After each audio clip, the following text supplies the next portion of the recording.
Pernah nggak sih Anda lagi gitu ya, tengah malam, nggak bisa tidur, terus liatin layar HP atau langit-langit kamar, rasanya kok gamang gitu. Terus kepikiran, kenapa ya mimpi-mimpi itu rasanya jauh banget, hampir nggak mungkin gitu. Kayaknya banyak deh yang pernah ngerasain ini. Iya ya. Itu perasaan yang umum banget kayaknya. Nah, kali ini nih kita mau coba menyelami bab 4 dari bukunya Mark Manson. Everything is Fuck. Judul babnya itu, wah, cara mewujudkan semua impian Anda. Wah, judulnya janji banget ya. Iya kan? Kedengerannya kayak, wah, ini pasti isinya langkah-langkah praktis gitu. Tapi beneran sesimpel itu nggak ya? Mari kita coba bedah bareng-bareng deh. Apa sih sebenarnya inti bab ini menurut si Manson? Nah, justru itu kejutan pertamanya bisa dibilang. Bab ini, ya meskipun judulnya kayak gitu, ternyata sama sekali bukan resep, katakanlah 7 langkah mencapai mimpi atau semacamnya. Oh, jadi bukan how to gitu ya? Bukan, intinya malah jauh lebih dalam. Manson itu justru ngebongkar kenapa kita pengen banget impian itu terwujud. Dan gimana konsep harapan itu sendiri, seringnya itu cuma konstruksi pikiran kita. Mungkin malah, ya jebakan psikologis gitu. Wah, menarik banget pendekatannya. Bab ini kan emang dimulai dengan nyentuh perasaan yang manusiawi banget ya. Rasa nggak berdaya, atau terasing, ngerasa ada tembok gitu yang ngehalangin kita. Anda mungkin kenal lah ya sama perasaan ini. Iya. Terus, Manson ngenalin ide bahwa untuk menjaga harapan tetap hidup, kita tuh cenderung, gimana ya, membangun atau ikutan dalam sebuah sistem kepercayaan. Dia pakai istilah agama personal. Betul, dan penting nih, agama di sini tuh bukan melulu soal spiritualitas yang formal gitu ya. Bukan agama dalam arti institusi gitu ya. Bukan, bisa jadi itu ideologi politik yang kita yakini banget, atau filsafat hidup tertentu, atau bahkan hubungan interpersonal yang ya ampun kuat banget, keluarga, pasangan, idola, komunitas. Oke. Nah, ini semua fungsinya sebagai kerangka kita, yang nopang harapan kita. Sistem kepercayaan ini ngasih kita cerita, ngasih kita makna. Dan ini ada kaitannya nggak sih sama konsep otak perasa lawan otak berpikir yang juga dibahas Manson? Gimana persisnya peran dua otak ini dalam membangun harapan kita menurut bab ini? Kenapa penting dibedain gitu? Oh, itu krusial banget. Jadi, harapan dan impian kita itu, kata Manson, jarang banget lahir murni dari logika atau bukti. Itu kan wilayahnya otak berpikir tuh. Iya. Sebaliknya, harapan tuh lebih sering akarnya di keyakinan, di emosi, di narasi. Domainnya otak perasa. Kita tuh milih untuk percaya sama sesuatu yang ngasih kita harapan. Nggak peduli itu rasional atau enggak kadang-kadang. Jadi kita percaya dulu, baru cari alasan gitu ya. Bisa dibilang gitu. Hierarki nilai yang nopang harapan kita itu dibangun di atas fondasi keyakinan ini. Oke, jadi kita bangun semacam struktur nilai berdasarkan perasaan dan keyakinan. Nah, terus contoh kayak gerakan pemuda La Roche, itu masuknya gimana?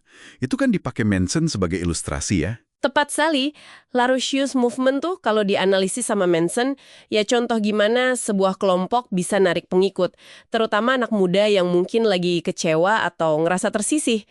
Caranya, ya dengan nawarin sebuah agama ideologis. Pesannya apa yang Bang? Masalah ini bukan salahmu. Itu langsung kena ke otak perasaan. Nawarin cerita yang bebasin dari rasa bersalah, terus ngasih harapan lewat identitas kelompok dan sistem kepercayaan baru. Oke. Jadi ada sistem kepercayaan, terus ada hierarki nilai. Nah, di puncak hierarki itu ada apa katanya? Di puncaknya ada yang disebut Manson nilai dewa atau God value. Ini kayak satu nilai atau prinsip absolut yang kita taruh di atas segalanya.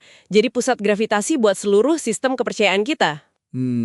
Pusatnya gitu ya? Iya, nilai dewa inilah yang ngasih arah, ngasih makna paling tinggi, dan jadi bahan bakar utama buat harapan kita. Entah itu kebebasan, cinta, kekuasaan, pengetahuan, atau ya ideologi tertentu.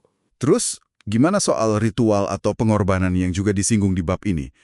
Kok rasanya agak suram ya kalau dikaitin sama harapan? Nah, justru itu, ritual dan pengorbanan ini menurut Manson punya fungsi psikologis yang penting banget buat nguatin si nilai dewa tadi dan struktur harapan kita. Fungsinya gimana? Kenapa? Karena menurut dia nih, kita semua tuh bawa rasa bersalah eksistensial. Rasa bersalah karena kita ada, tapi nggak merasa benar-benar pantas gitu. Nah, ritual dari yang kecil kayak rutinitas harian sampai yang besar, dan pengorbanan, entah waktu, tenaga, kesenangan, itu cara kita secara simbolis ngebayar keberadaan kita. Oh, jadi kayak semacam penebusan gitu ya?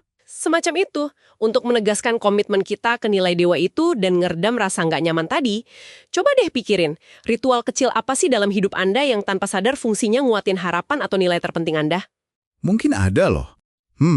Menarik juga ya.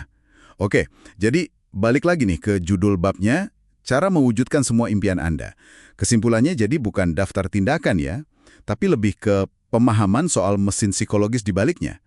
Kalau gitu, apa gunanya kita paham kerumitan ini kalau nggak ngasih tahu caranya? Justru pemahaman ini caranya, tapi dalam arti yang beda ya. Bab ini kayak membentuk ulang makna mewujudkan impian. Bukan cuma soal mencapai target A, B, C, tapi lebih sebagai proses ngenalin, memahami, dan mungkin ya menavigasi atau bahkan ngebangun ulang struktur harapan kita sendiri.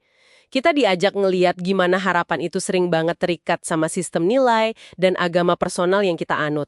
Yang mana yang ngasih kita makna, tapi mungkin juga ngebatasin kita. Jadi kesadaran itu langkah pertamanya. Betul, kesadaran ini langkah pertama buat punya harapan yang lebih dewasa, lebih realistis, bukan cuma fantasi yang gampang rapuh. Dan ini juga nunjukin betapa pentingnya komunitas dan nilai bersama kalau kita mau mewujudkan visi apapun. Nggak bisa sendirian. Baiklah, ini benar-benar pergeseran perspektif yang cukup radikal ya dari judulnya. Oke, jadi mungkin pertanyaan terakhir nih buat Anda renungkan ya setelah diskusi mendalam kita ini. Tanpa sadar nih, sistem kepercayaan atau agama personal apa bisa jadi ideologi, hubungan, filosofi, atau bahkan kebiasaan sehari-hari yang saat ini lagi Anda pegang erat-erat buat jaga api harapan tetap nyala?